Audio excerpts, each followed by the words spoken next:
Miss Nelson is missing. The kids in room 207 were misbehaving again. Spitballs stuck to the ceiling, paper planes whizzed through the air. They were the worst behaved class in the whole school. "Now settle down," said Miss Nelson in a sweet voice. But the class would not settle down. They whispered and giggled. They squirmed and made faces. They were even rude during story hour, and they always refused to do their lessons. "Something will have to be done," said Miss Nelson.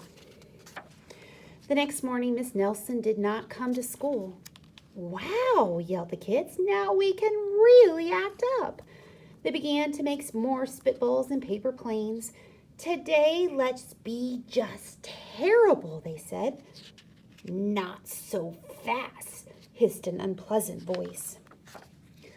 A woman in an ugly black dress stood before them. "I am your new teacher, Miss Viola Swamp." And she raped the desk with her ruler.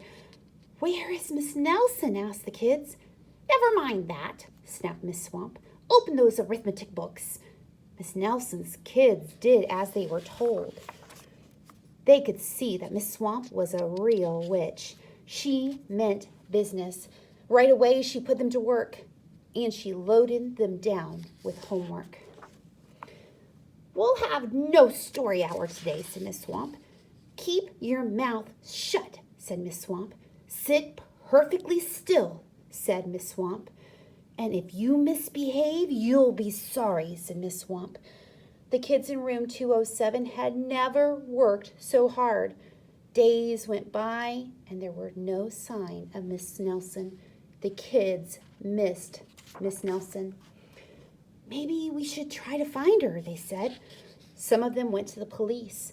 Detective McSmog was assigned to the case. He listened to their story. He scratched his chin.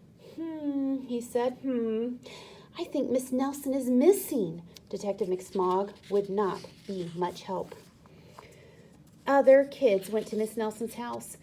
The shades were tightly drawn and no one answered the door. In fact, the only person they did see was the wicked Miss Viola Swamp coming up the street. "If she sees us, she'll give us more homework." They got away just in time. "Maybe something terrible happened to Miss Nelson. Maybe she was gobbled up by a shark," said one of the kids. But that didn't seem likely. "Maybe Miss Nelson went to Mars," said another kid. But that didn't seem likely either.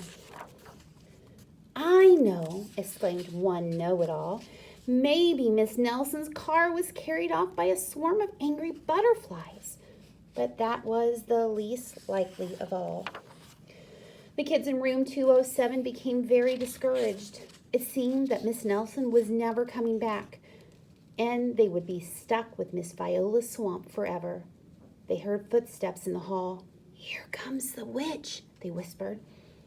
"Hello, children," someone said in a sweet voice. It was Miss Nelson. "Did you miss me?" she asked. "We certainly did," cried all the kids. "Where were you?" "That's my little secret," said Miss Nelson. "How about a story hour?" "Oh, yes," cried the kids. Miss Nelson noticed that during story hour, no one was rude or silly. "What brought about this lovely change?" she asked. "That's our little secret," said the kids. Back home, Miss Nelson took off her coat and hung it in the closet right next to an ugly black dress. When it was time for bed, she sang a little song. "I'll never tell," she said to herself with a smile.